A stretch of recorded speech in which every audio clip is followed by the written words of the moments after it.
Bab 9. Kegazian Romi. Seperti yang diajarkan Ustadz Harun, lidahku melafalkan ayat kursi dan Al-Fatihah 4 dikali rasa takut ini kembali menyerangku.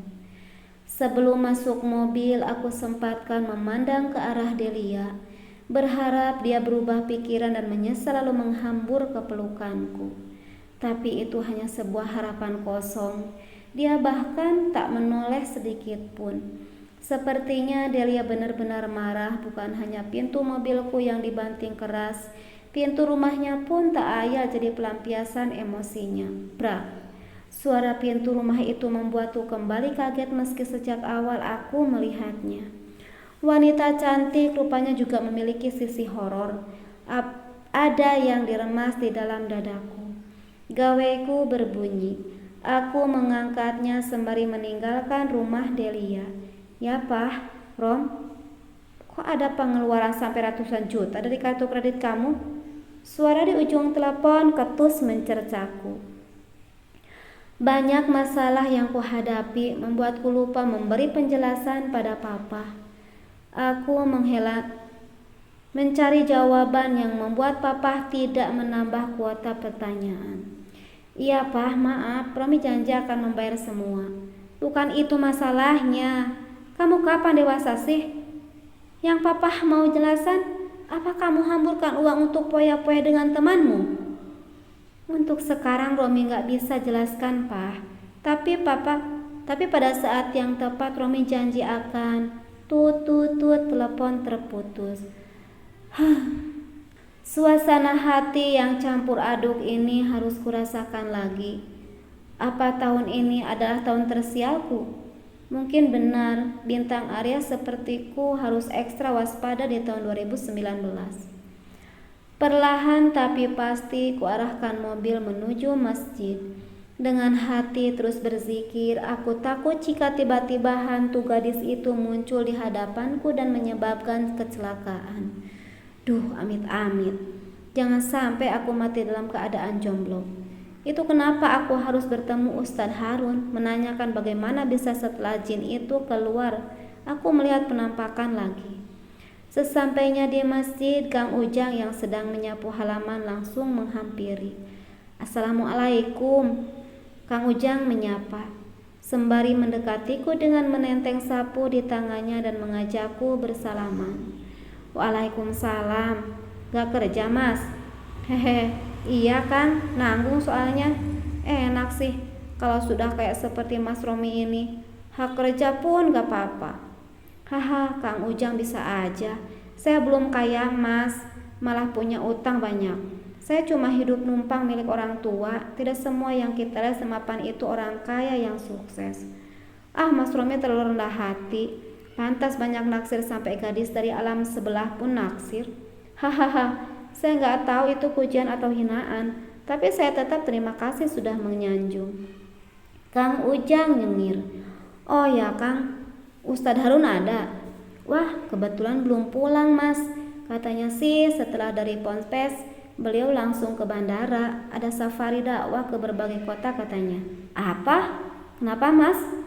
Wah, bakal lama dong Kang. Namanya juga banyak kota yang dikunjungi Mas. Mungkin sekitar 1 minggu baru selesai. Kenapa sih Mas? Kok kaget begitu? Gak apa-apa Kang. Ya sudah, saya minta nomor beliau aja.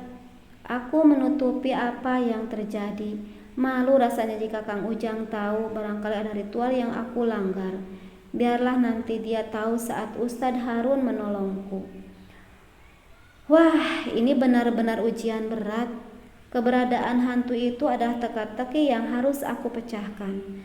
Sepertinya memang aku sendirilah yang harus memberanikan diri. Percuma mengharapkan Ustadz Harun.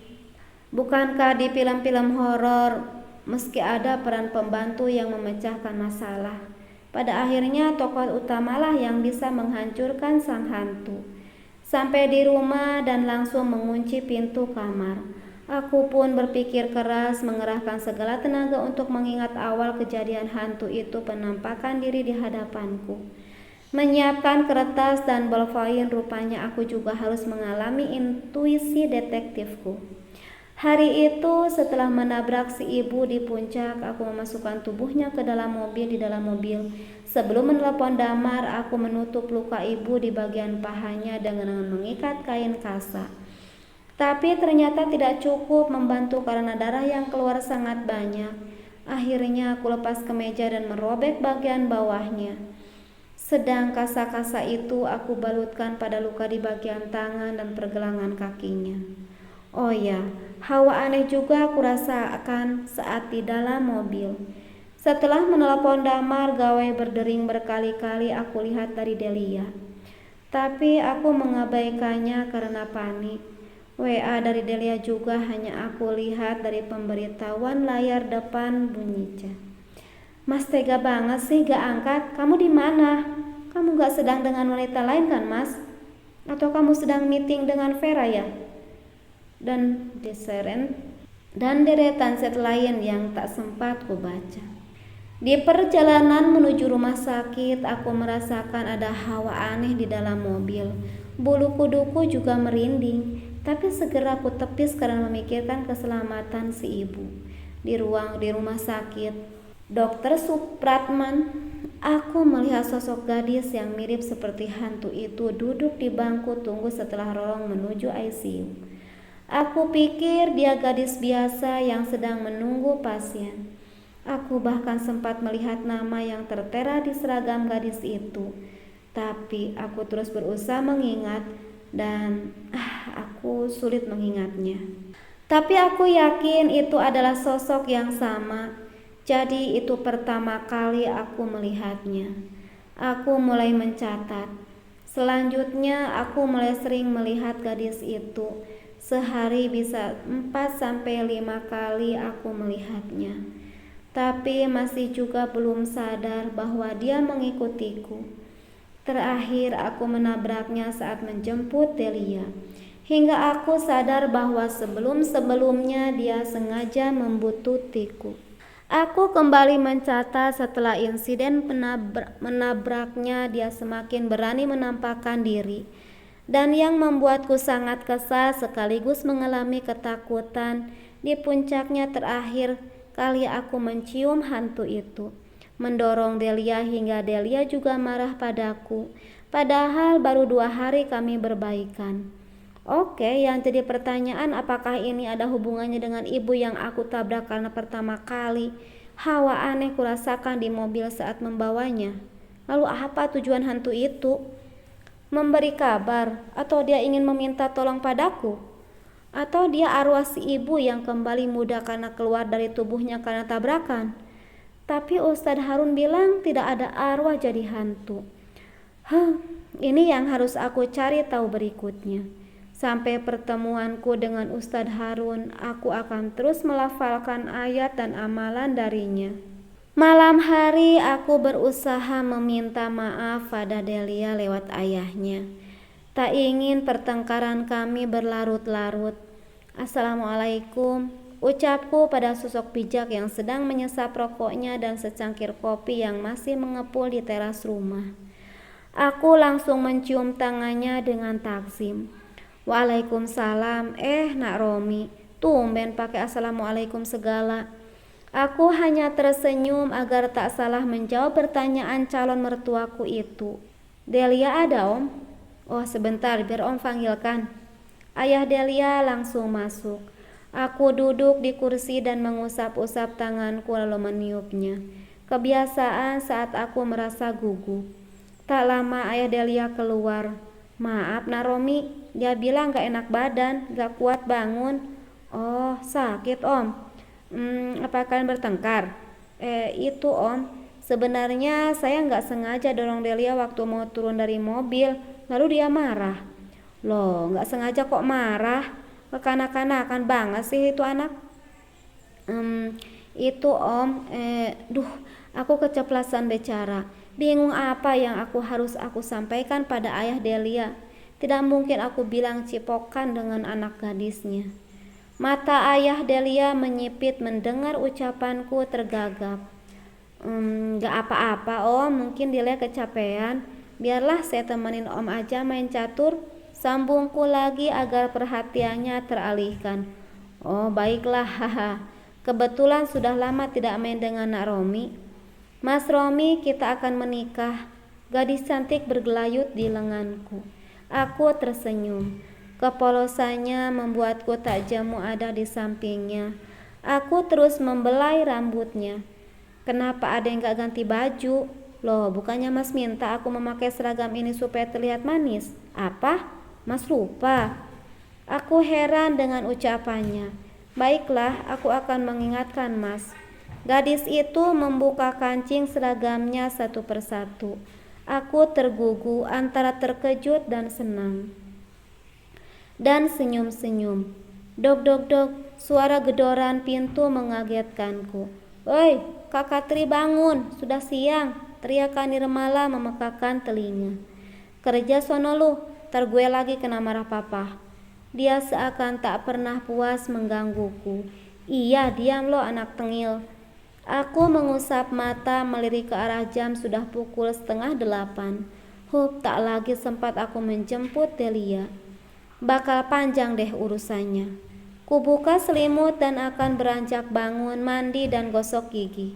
Saat menyibakkan selimut, kasurku basah. Mimpi apa aku semalam? Rasanya senang masih terasa hingga detik ini. Segera aku tarik spray dan selimut membawanya serta ke kamar mandi. Istirahat kerja, aku sengaja ke sekolah Delia, berniat makan di kantin sekolahnya. Duduk dan menelepon Delia tak diangkat, lalu mengirim WA centang biru tak dibalas. Sampai kapan seperti ini? Aku mengaduk-aduk kasar minuman di hadapanku. Tak sadar sejak tadi gadis-gadis berseragam memperhatikanku. Mereka bisik-bisik lalu saling senyum. Tapi aku sudah terbiasa dengan itu. Mereka bukan orang pertama yang mengagumiku. Sekalian aku memanfaatkan mereka bertanya tentang Delia. Aku mendekati salah satu meja mereka. Kantin menjadi gaduh karena ulah gadis-gadis itu. Sedang ibu kantin senyum-senyum. Dek, Ibu Delia ada Pak Gaya hari ini. Oh, pacarnya Ibu Delia. Seorang siswi meninggikan suaranya. Iya bang, tapi sudah pulang tadi sepertinya sama Pak Kepala Sekolah kalau nggak salah. Oh, Kepala Sekolah botak berkacamata itu naik motor butut.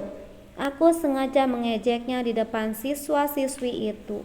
Sialan, dia sangat nekat rupanya. Bisa-bisanya berani bersaing dengan pria sepertiku. Kali ini mereka diam, wajah tak suka itu mereka tampakkan padaku. Tak terima dengan ucapanku, satu dari mereka angkat bicara. Bang, gak boleh gitu. Walaupun beliau botak dan tua, Pak Kepala Sekolah itu baik pada kami semua. Beliau juga sangat peduli pada siswa-siswi tak mampu di sekolah ini. Oh ya? Aku memasang kacamata hitamku, membayar lalu meninggalkan mereka di kantin. Pagi hari aku ke rumah Delia, tapi dia sudah berangkat. Padahal aku sudah datang lebih pagi. Sepertinya dia sengaja menghindariku. Sengaja aku berdiri menunggu di luar rumahnya, berharap dia lelah menipuku dan kami berbaikan. Tapi ternyata yang kuharap meleset. Sudah 3 malam aku bolak-balik ke rumah Delia dan ia tak kunjung mau menemuiku. Bosan jika terus main catur dengan ayahnya. Sudah 3 malam ini gadis hantu itu tak lagi menerorku. Mungkin efek dari sholat 5 waktu dan amalan yang kubacakan. Dan sudah 3 malam ini aku ingin selalu cepat pergi tidur. Seperti ada sosok yang kurindukan dalam mimpi. Tak tahu siapa, perasaan bahagia muncul setiap kali pergi dan bangun tidur, meski menyisakan kasur yang basah. Saat santai sepulang kerja, aku merasa enjoy 3 hari ini. Tak ada rasa takut hingga harus melafalkan banyak ayat. Klung, notif WA setelah kunintip ternyata Delia. Ada sedikit kegusaran yang kurasa. Hei, ini pertama kalinya aku tak suka mendapat pesan darinya. Mas, bisa kesini? Agak malas aku membalasnya. Kamu di mana? Rumah Mas, ada hal penting yang ingin aku bicarakan. Apa yang ingin dia katakan? Putus.